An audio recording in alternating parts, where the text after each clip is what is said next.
കടന്നപ്പള്ളി രാമചന്ദ്രനും ഗണേഷ് കുമാറും മന്ത്രിമാരായി സത്യപ്രതിജ്ഞ ചെയ്തു. രാമചന്ദ്രൻ കടന്നപ്പള്ളി സൗകര്യവും കെ.ബി. ഗണേഷ് കുമാർ ദൈവനാമത്തിലുമാണ് സത്യപ്രതിജ്ഞ ചെയ്തത്. മുഖ്യമന്ത്രി നൽകുന്ന വകുപ്പ് ഏതായാലും മികച്ച പ്രവർത്തനം കാഴ്ചവെക്കാൻ ശ്രമിക്കുമെന്ന് കടന്നപ്പള്ളി രാമചന്ദ്രനും കെ.ബി. ഗണേഷ് കുമാറും പറഞ്ഞു. കൂടുതൽ വിവരങ്ങളുമായി തിരുവനന്തപുരത്ത് നിന്നും എസ് ഷീജ കൂടി ചേരുന്നുണ്ട്. ഷീജ, ഏതായാലും രണ്ടു മന്ത്രിമാരും സത്യപ്രതിജ്ഞ ചെയ്തിരിക്കുകയാണ്. മുഖ്യമന്ത്രി നൽകുന്ന ഏതു വകുപ്പായാലും മികച്ച പ്രവർത്തനം കാഴ്ചവെക്കാൻ ശ്രമിക്കുമെന്നാണ് ഇരു മന്ത്രിമാരും പ്രതികരിച്ചത്. വിവരങ്ങൾ എങ്ങനെ?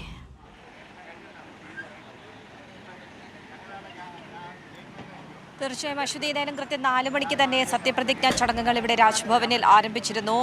ആദ്യമായി സത്യപ്രതിജ്ഞ ചെയ്തത് രാമചന്ദ്രൻ കടന്നപ്പള്ളിയായിരുന്നു. രാമചന്ദ്രൻ കടന്നപ്പള്ളി സഗൗരവമാണ് മന്ത്രിസ്ഥാനത്തേക്ക് ഉള്ള സത്യപ്രതിജ്ഞ ചെയ്തത്. അതിന് തൊട്ടു പിന്നാലെ കെ.ബി. ഗണേഷ് കുമാർ ദൈവനാമത്തിലും സത്യപ്രതിജ്ഞ ചെയ്തു. തുടർന്നിപ്പോൾ ഇരുവരും ഗവർണർ ഇവിടെ രാജ്ഭവനിൽ ഒരുക്കിയ ചായ സൽക്കാരത്തിൽ പങ്കെടുക്കുകയായിരുന്നു. അല്പസമയം മുമ്പാണ് ഇപ്പോൾ ഇവിടെ നിന്നും രാമചന്ദ്രൻ കടന്നപ്പള്ളി സെക്രട്ടേറിയറ്റിലേക്ക് പുറപ്പെട്ടിരിക്കുന്നത്. ഇപ്പോൾ ഇവിടെ രാജ്ഭവന് മുന്നിലും അദ്ദേഹത്തിന് വലിയ സ്വീകരണം തന്നെയാണ് പ്രവർത്തകർ ഒരുക്കിയിട്ടുണ്ടായിരുന്നത്.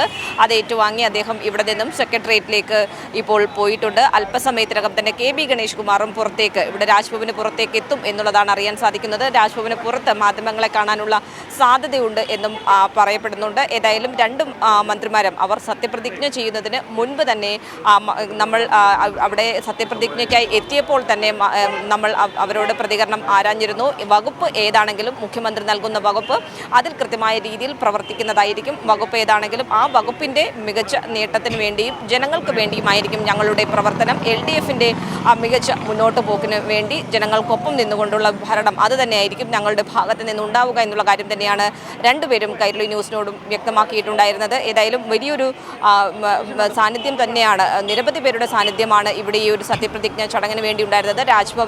രാജ്ഭവൻ വളപ്പിൽ തന്നെയുള്ള പ്രത്യേകമായി സജ്ജീകരിച്ച പന്തലിലായിരുന്നു സത്യപ്രതിജ്ഞ ചടങ്ങ് ഒരുക്കിയിട്ടുണ്ടായിരുന്നത്. 1000-ഓളം പേരാണ് ഈ ഒരു ചടങ്ങിൻ്റെ ഭാഗമായത്. അതിൽ ഈ ഒരു ചടങ്ങിൽ പങ്കെടുക്കുവാൻ വേണ്ടി മുഖ്യമന്ത്രിക്കും മന്ത്രിമാർക്കും പുറമെ LDF കൺവീനർ, അതോടൊപ്പം തന്നെ CPIM സംസ്ഥാന സെക്രട്ടറി തുടങ്ങിയവരും എത്തിയിരുന്നു. LDFിൻ്റെ വിവിധ കക്ഷി നേതാക്കൾ അടക്കം ഈ ഒരു ചടങ്ങിൻ്റെ ഭാഗമായിരുന്നു. തുടർന്ന് സത്യപ്രതിജ്ഞയ്ക്ക് ശേഷം ഇപ്പോൾ ഏതായാലും ഔദ്യോഗികമായി ഇവിടെ രാജ്ഭവനിൽ നിന്നും പുറത്തേക്ക് രാമചന്ദ്രൻ കടന്നപ്പള്ളി ഇവിടെ നിന്നും സെക്രട്ടേറിയറ്റിലേക്ക് പുറപ്പെട്ടിട്ടുണ്ട്. അല്പസമയത്തിനകം കെ.ബി. ഗണേഷ് കുമാർ കൂടി പുറത്തേക്ക് എത്തും എന്നുള്ളതാണ് പ്രതീക്ഷിക്കുന്നത്. അശ്വതി. ശരി, കടന്നപ്പള്ളി രാമചന്ദ്രനും ഗണേഷ് കുമാറും മന്ത്രിമാരായി സത്യപ്രതിജ്ഞ ചെയ്തിരിക്കുകയാണ്. മുഖ്യമന്ത്രി നൽകുന്ന വകുപ്പ് ഏതായാലും മികച്ച പ്രവർത്തനം കാഴ്ചവെക്കാൻ ശ്രമിക്കുമെന്നാണ് കടന്നപ്പള്ളി രാമചന്ദ്രനും കെ.ബി. ഗണേഷ് കുമാറും വ്യക്തമാക്കിയിട്ടുള്ളത്. വിവരങ്ങളാണ് തിരുവനന്തപുരത്തു നിന്നും ഷീജ നൽകിയത്.